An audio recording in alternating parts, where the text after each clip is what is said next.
ভারতের লোকসভা নির্বাচনের মধ্যে দেশটির প্রধানমন্ত্রী নরেন্দ্র মোদীর বিরুদ্ধে মুসলিম বিদ্বেষী মন্তব্য করার অভিযোগ উঠেছে, যা নিয়ে শুরু হয়েছে জোর বিতর্ক ও সমালোচনা। ভারতীয় মুসলিম নেতাদের পাশাপাশি বিরোধী নেতারাও ক্ষোভ প্রকাশ করেছেন। বিশ্বের সবচেয়ে জনবহুল দেশ ভারতে গত শুক্রবার লোকসভা নির্বাচনের প্রথম ধাপের ভোট অনুষ্ঠিত হয়।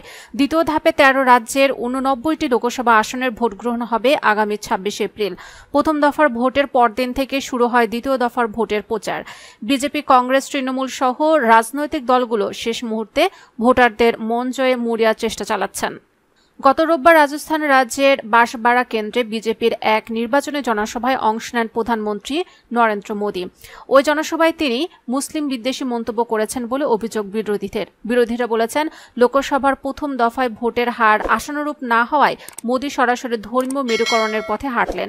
জনসভায় প্রধান বিরোধী দল ইন্ডিয়ান ন্যাশনাল কংগ্রেসকে জড়িয়ে মুসলিমদের বিরুদ্ধে আক্রমণ শানান মোদী। বলেন, কংগ্রেস ক্ষমতায় এলে দেশের সম্পদ মুসলিমদের মধ্যে বন্টন করে দেবে।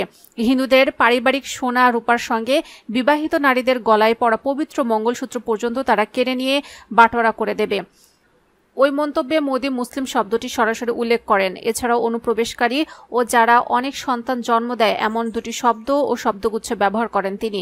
ওই দুটি শব্দ দিয়ে বিজেপির নেতারা সাধারণত মুসলিম সম্প্রদায়কে বুঝিয়ে থাকেন। জনসভা উপস্থিত বিজেপি কর্মী সমর্থকদের উদ্দেশ্যে মোদী বলেন, যখন কংগ্রেসরা ক্ষমতায় ছিল তারা বলেছিল সম্পদের ওপর মুসলিমদের অগ্রাধিকার। তারা তোমাদের সমস্ত সম্পদ, ধন সম্পদ একত্র করে যাদের বেশি সন্তান আছে তাদের মধ্যে বন্টন করে দেবে। তারা অনুপ্রবেশকারীদের মধ্যে বিতরণ করবে। জনসভা উপস্থিত কর্মী সমর্থকদের কাছে মোদী এবার জানতে চান তারা কি চান। তাদের কষ্টজড়িত সম্পত্তি মুসলিমদের মধ্যে, যাদের অনেক বাচ্চা কাচ্চা হয় তাদের মধ্যে, অনুপ্রবেশকারীদের মধ্যে ভাগবাটোয়ারা করে দেওয়া হোক। এবার ভোটে কংগ্রেস এবং মুসলিমদের সমর্থন করে এই প্রথম সরাসরি আক্রমণ করলেন মোদী। তিনি আরও বলেন, মুসলিমদের মধ্যে সম্পত্তি বন্টন করার কথা কংগ্রেসের এবারে নির্বাচনী ইশতেহারে বলা হয়েছে। তার দাবি, প্রধানমন্ত্রী থাকাকালে মনমোহন সিংও বলেছিলেন দেশের সম্পত্তির ওপর মুসলিমদের অগ্রাধিকার সবার আগে। সম্প্রতি তেলেঙ্গানায় দেয়া এক ভাষণে কংগ্রেস নেতা রাহুল গান্ধী বলেছিলেন, কোনো এক শ্রেণীর হাতে দেশের কত সম্পদ জাত গণনার পাশাপাশি ক্ষমতা এলে কংগ্রেস তা জরিপ করে দেখবে। রাহুল বরাবর অভিযোগ করে আসছেন, প্রধানমন্ত্রী মোদী শুধু ঘনিষ্ঠ কিছু পুঁজিপতির স্বার্থ দেখছেন। তার আমলে দেশের 1% মানুষ 40% সম্পদের মালিক হয়েছেন। রাহুলের সেই বক্তব্যের রেশ ধরে রোববার রাজস্থানের জনসভায় মোদী বলেন, মনমোহন সিং প্রধানমন্ত্রী থাকাকালে বলেছিলেন দেশের সম্পদের প্রথম অধিকার মুসলিমরা। এবার কংগ্রেসে তার ইশতেহারে বলেছেন, ক্ষমতায় এলে আপনাদের রোজগারে অর্জিত সম্পদ মুসলিমদের মধ্যে বিলিবন্টন করে দেবে। তিনি আর বলেন, মা বোনদের কাছে থাকা সোনা রূপার হিসাব কষা হবে, তারপর তা বিলি করা হবে তাদের মধ্যে যারা অনুপ্রবেশকারী, যাদের অনেক বাচ্চা কাচ্চা হয়।